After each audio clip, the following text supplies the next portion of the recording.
At tuloy po tayo sa ating mga balita ay sinusulong ni Sagip Party List Representative Rodante Marcoleta ang karagdagang skills training para huyan sa mga solo parent para masuporta nila ang kanilang pamilya. Itong isa sa mga plataforma po na inilatag ng mambabata sa kanyang pagtungo sa Bulacan. Erlo Bringa sa balita.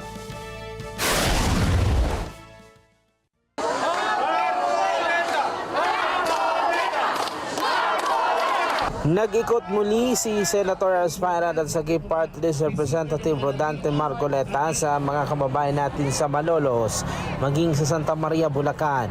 Unang tinungo at kinamusta ni Marcoleta yung mga solo parents na nasa bahagi ng Malolos. Kanya-kanyang bitbit ang mga ito ng mga placards, mga tarpaulin na may pagsuporta kay Marcoleta. Kabilang sa inilatag ni Marcoleta na plataforma sa kanyang pagkamusta sa mga solo parents ay kung papaano matutulungan ng mga ito na mapalakas at mapatatag ang kanilang mga sarili para sa kapakinabangan ng kanilang pamilya at kanilang sarili. Nais din na makabuo ni Marcoleta ng mga programa na magpapataas din sa moral ng solo parents. Yung gusto ko lang i-stress kasi itong mga solo parents ito, siyempre pagka dalawang pamilya, madre de pamilya na, no? Kaya lang, kapag ginawa natin yung batas, dapat balansehin din natin na kahit na lahat ay pwede nating ibuo sa kanila, pero dapat huwag silang ma-incentivize na parang mananatili silang solo parent. Baka mangyari, mas maganda pala kang solo parent dahil marami tayong baka umasa sa ayuda. Iginit pa ni Marcoleta na mahalaga ang pamilya, lalo na ang pundasyon nito, kaya kailangang makabuo ng mga batas na magbabalanse din sa kapakanan ng solo parents at ng kanilang pamilya. Kailangan na nilang magkaroon din ng isang batas o organisasyon na susuporta sa mga ito sa aspetong magpapataas nga ng kanilang moral.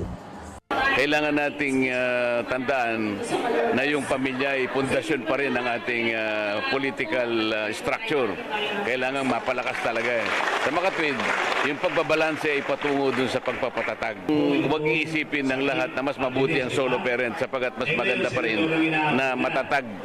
Because ito yung basic political structure ng ating Kasunod na kinamusta ni Kong Marcoleta ang ating mga kababayan na nasa Santa Maria, Bulacan. Dito nagbahagi din si Marcoleta ng kanyang mga ilalatag na programa na pakikinabangan ng bawat isang pamilya. Inilatag din dito ni Marcoleta ang pagkakaroon ng karagdagan ding inisyatibo na siyang pakikinabangan ng mga solo parents sa nangadyo ng dagdag na skills training para makahanap ang mga ito ng matatag na pagkakitaan na siyang makakatulong sa kanilang pamilya. Mapalakas yung yung pagbibigay ng skill sa kanila kung talagang doon na lang sila talaga yung gaganap ng tungkulin, dapat multi-skilled sila.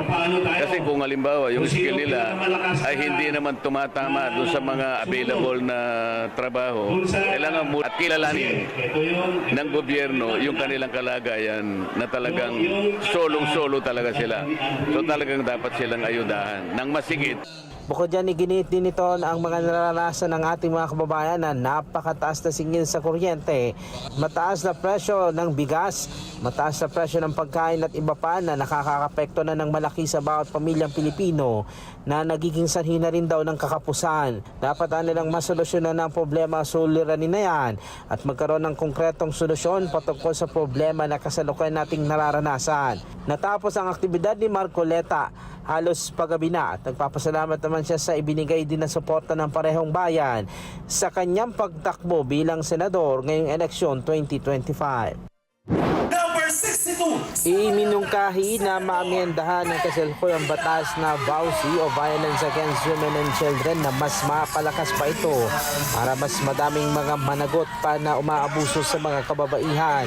Yan ang naging tugon ni Senator Aspirant Ben Tulfo sa ginawa din itong campaign activity sa Quezon City. Sa kanyang naging talumpati sa maraming taga Quezon City, iginit nito ang kahalagahan ng mga kababaihan sa ating lipunan lalo na sa ating tahanan. Kaya't dapat nilang protektahan ng mga ito at all costs. Dapat magkaroon ng lakas na loob na makapagsumbong sa kinaukulan upang mapanagot ang mga mapang-abuso sa kababaihan. Maraming mga kababaihan kuminsan tahimik na nagdurusa sa kanilang tahanan. Maaring hindi sa Quezon City, pero yung aking pagsasalita ngayon abot hanggang sa Luzon, sa Visayas at Mindanao, hindi lang pang QC. dahil ito'y buwan ng kababaihan, HQC, gawin ko na pang-national na. Maraming mga kababaihan, mga ginang tahanan, mga senior citizen, sila yung tahimik ng nagdurusa, nagtitiis sa mga karahasan sa loob ng kanilang tahanan. Mismo ang kanilang kasama, mister, o kung minsan miyembro ng pamilya, narereklamo yung sa loob ng tahanan. Sa gayon kasi may kasalukuyang batas na umiiral na vowsy pero madami-dami pa din ang mga napapaulat na domestic violence sa gayon. Kaya kailangan anya itong maamyendahan. Hinikayat niya rin ang mga kababaihan na nakakaranas ng pang-aabuso na magsumbong sa kanilang tanggapan para mapanagot ang mga sangkot o pasimuno sa ganitong pang-aabuso sa mga kababaihan. Sa aking ginigising ko, pinupukaw ko kayo lahat na kapag kayo'y nakaranas ng anumang karahasan, pang-aabuso, pananamantala, pagpapabaya ng inyong mga mister, o di naman kaya ng inyong mga kinakasama, inyong mga boyfriend, kung sino man, bukas ang aming tanggapan. Erlo Bringas para sa Mata ng Agila, matatag, matapang, matapat. Maraming salamat sa inyo pong pagsubaybay sa Mata ng Agila Primetime.